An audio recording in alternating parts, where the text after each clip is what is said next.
Hello, Tallington back in Bedrock Edition, though I'm sure this works for Java too in the coming tutorial. However, have you ever wanted to build one of those Silverfish XP farms, but you don't have an armadillo or an allay? Well, I've found the solution. It's quite genius, but in general, this is what you need. I might be forgetting something, so you'll get the tutorial. Right, so as for the killing of the silverfish, there's a very specific execution that we need to do for this.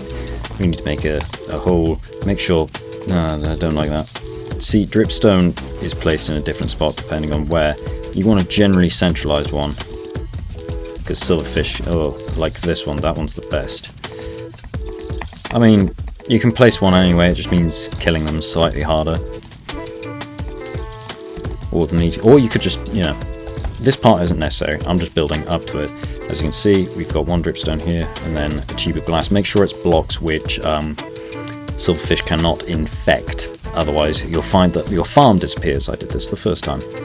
Now, we want to go bop, bow, bing, boop, bop, bing, bop.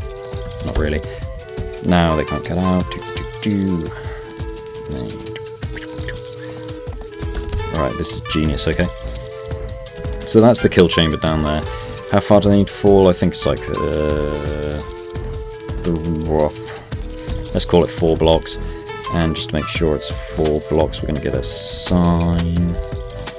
Sick. And we're going to get some water. Because this has multiple levels to it in this latest example which I've built.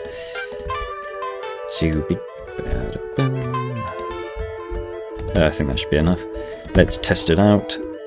Silverfish.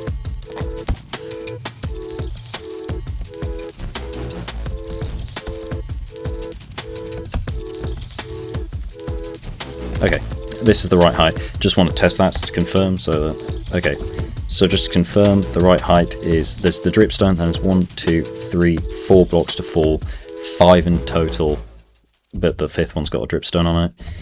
Then from here we simply go boop. Intriguing. Now we get on to the good things. Bop, bop, bop. All of these observers are facing in. What are you up to, Tallington? Now this one, we're going to use this one to inject the potions onto this. Firstly we need chickens though, so I'll just get all that ready. Actually, don't use glass for this, we need a conductive block, as I like to call them, a block which can take a redstone signal and output it to its neighbours. So we'll use this, and time to get the chickens in, because you kind of want them all distributed. Throw on the centre, this won't function that way. Actually, I've never tried it. As many chickens as possible is better, because you always want the snowballs that fire out to strike something. Like so.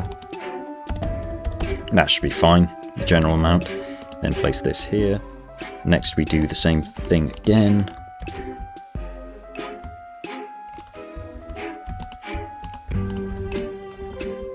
And then just get the chickens distributed.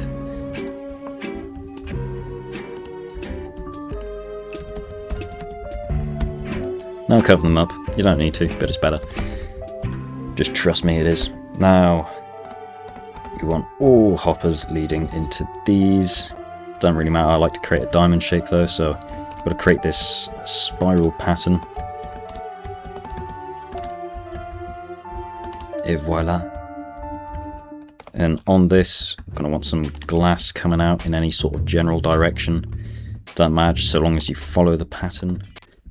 In danger of making a nasty symbol here, but I guess, you know, in terms of XP, do we care?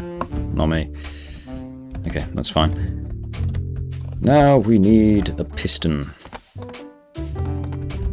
facing into all of these. So just the bingo. You want to do that for each of these.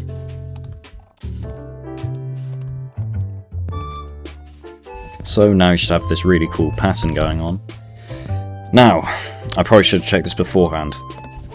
And I'll have a notice at the start. Oh, actually, I've already told you that there must be a place where snowman can indeed place down snow. Otherwise, this farm just won't work. Well, farm actually, it's a mechanism. Boop. So make sure to seal them all away in their own individual chambers. Trust me, this farm is just genius, made by yours truly. Then once that's done, we can move on to the next one. Whoop. Make sure to place hoppers on each of these. These. Third time's the charm. Once you create all of these little enclosures around the outside, we're then going to want to place pistons facing in like this on each one.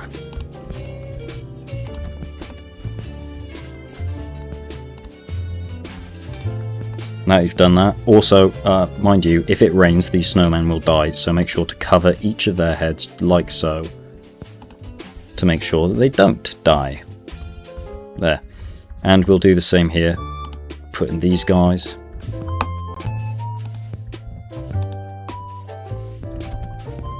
And cover them up.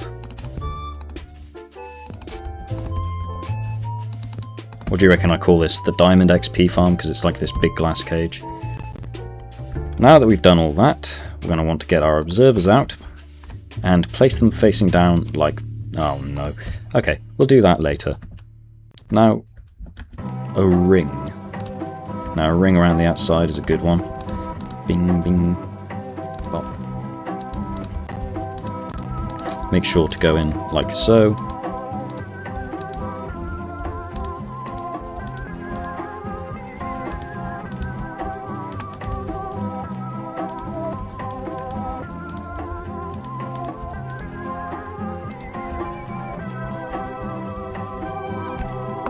Next we get out our redstone, and we connect it all around like this.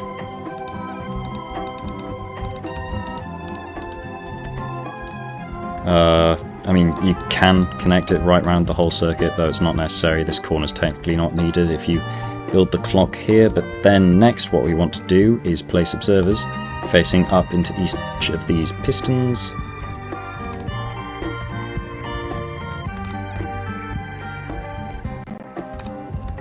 Oh no. There we go. So, what do we need? Well, we need a clock of some sort. So, just build my favourite.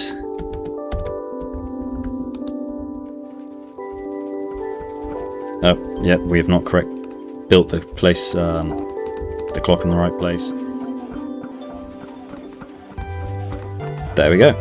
Make sure they're not sticky pistons. I did that the first time too by accident. As you can see, they're taking damage. Well, not really, seems snowballs do no damage.